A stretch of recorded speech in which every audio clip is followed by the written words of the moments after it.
Sagot ng katotohanan, hindi namin alam kung bakit kami nandito. Ano po sa inyo ang pabor kay Sara Duterte dito?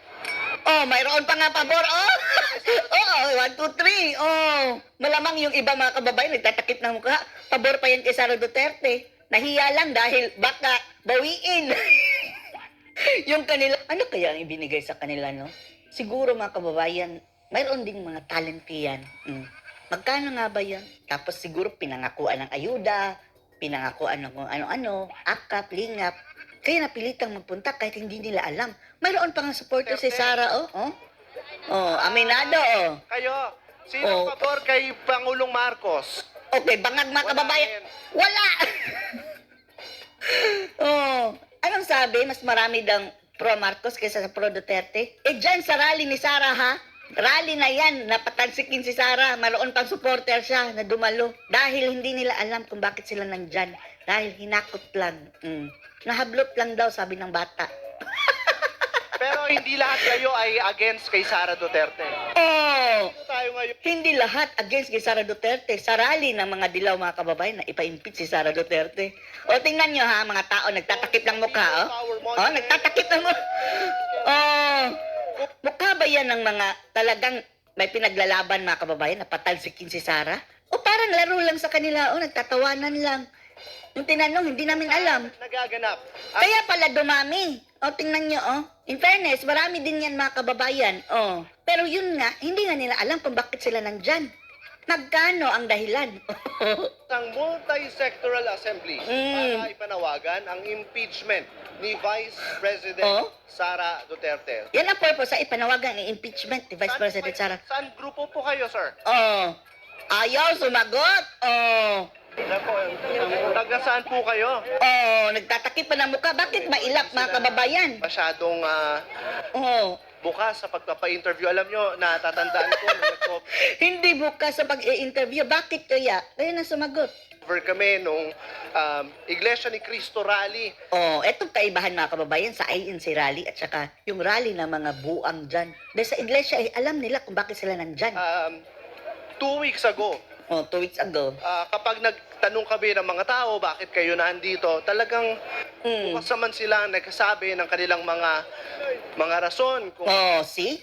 Taga-Rappler na mismo ang nagsabi ha, nung rally ng INC, alam nila. Sumasagot sila mga kababayan kung bakit sila nandyan. Dito, takip ng mukha. Tapos marami ang umamin mga kababayan. dito, mga pamilya na pumunta doon sa may Quirino Grandstand para sa rally ng Iglesia ni Cristo. So, Oh, pero ngayon, tingnan nyo ang kaibahan. ngayon, subukan uli natin kumausap ng sige. mga nating mga Sige, subukan mo para masampal ka ng katotohanan. Ma'am, saan po kayo? Oh, iwas-iwas. Oh. Hindi nga pinansin. Tinalikuran mga kababayan. Ayaw nila magpa-interview. Tanong pa tayo dito, mga kasama natin. Natin, mga taong Oh. O, andol, mga kabataan, mga kababayan. Sa tingin nyo, eager yan na ipa-impeach si Sara Duterte? Oh? Parang naglalaro lang? dito. Nakablot lang po kami. Oh, nahablot lang po kami. Ano po? Ay, Sheila Magno, Trililing. Ano ba to? Yung sumasali sa inyong rally, bakit hinahablot nyo? Oo, pasayaw-sayaw lang. Spaghetti pa baba. Oh. Wala, hindi pa mapagsalita yung mga yan. Nagugutom pa. Oh, gutom pa. Pakainin nyo na Sheila Magno. So, bakit po kayo nandito ngayon, sir? Kailangan namin malumanay eh. Ha? Oh. Malumanay. Malumanay, ano yon? Hindi nila alam mga kababayan na kung bakit sila nandyan. Yung malumanay group. Napasama lang kami rito. Napasama lang sila. Oh. So, kanina pa ho kayo na... To think mga kababayan ha, sa dami nila dyan mga kababayan, wala talagang ni isa na magsasalita na gusto naming i-impeach si Sara Duterte. So, i-statistics nyo na lang mga kababayan. Dito sa overall na ito, for sure mga kababayan, yung talagang gustong i-impeach si Sara, yung nasa harap lang. Oh, yung mga hardcore na mga rallyista at mga dilawan. Nandito? Wala na. Alam niyo po ba na itong rally ay laban kay Sara Duterte? Hindi ko po alam, bossing. Hindi alam. Oh. Ay, ba't po kayo nandito? Paano na yan siya lumagno? Muna, boss, nagutom pa eh. Oh, gutom pa daw mga kababayan. Naiintindihan din natin itong mga taong ito mga kababayan. Baka pinangakuan ng ayun.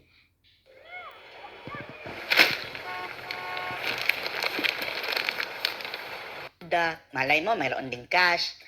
Pero hindi talaga yan pupunta dyan mga kababayan para i-impeach si Sara Duterte. Paano sila pupunta dyan? Hindi nila alam. Mayroong mga allowance yan for sure. Nagutom pa.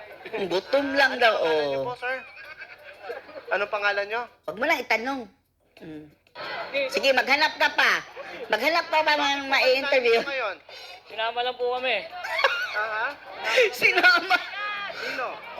Ano namin, kagawad. Oh, yung style ng mga ugok mga kababayan, no? Yung mga politiko, oh. Siya ang pinapagader ng mga tao na ano, hindi nga nila alam kung ano ang purpose sila, pumunta sila dyan. Ng inyong kagawad. Alam niyo po ba na ito ay laban kay Sara Duterte? Hindi po. Hindi. Pero laban ito kay Sara Duterte. So bakit ka nandito? Napasama lang sa tropa. Mali ang tanong mo. Pwede mo i-ask, oy Rappler, na ano, binayaran ba kayo? O pinangakuan, babayaran? Oh. Yan dapat. Napasama lang. Anong pangalan po ninyo? Huwag naman na, wala natin ano ang pangalan mga kababayan ha, dahil for privacy, iba na naman. Doon tayo sa kabila. Po kayo? O dito, sa grupo ng mga babae, mga marites, mga kababayan, ah. Ano po? Rubina pa, Rubina, Rubina. Robina. Oh, Robina. Nagkaisang na yun. Barangay ng? Nagkaisang na yun. Kayo po ba ay laban kay Sara Duterte? Hindi. Tingnan nyo mga kababayan. Eto rally daw na ipa-impeach si Sara tapos yung mga tao dyan. Kayo, laban ba kayo kay Sara Duterte? Hindi. Kayo po ba ay laban kay Sara Duterte? Oh, hindi. Oh. So, paano na yan mga kababayan? Sabi nila, nag-aalab daw sila na gusto nila ipa-impeach si Sara. Tapos yung mga taong dinala nila, ayaw ngang patalsikin si Sara. Ano po? Kinakampihan ko. Oh. Punta kami dito, nagpunta lang kami dito Kasi? kasi sa totoo lang, hindi ko nga alam. Nagtitinda ako sa pagita. Hindi nga niya alam. Nagtitinda lang ni siya ng sampagita. Sumama lang ako. Sumama. Ayaw ko na, nakita ko. Dahil sa... Huwag na lang, baka hindi ibigay. Yung mga kasama ko sumakay na lang. Bas.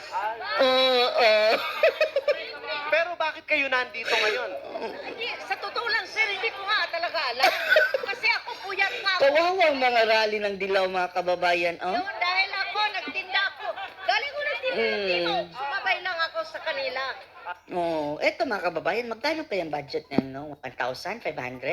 Kayang-kaya yan mga buhaya mga kababayan eh. Wala kasi sila mahanap na legit talaga na ayaw kay Sara. Anong pangalan po ninyo, ma'am? Wag na nating pakinggan ang pangalan. Ma'am Lorna Palma, nagtitinda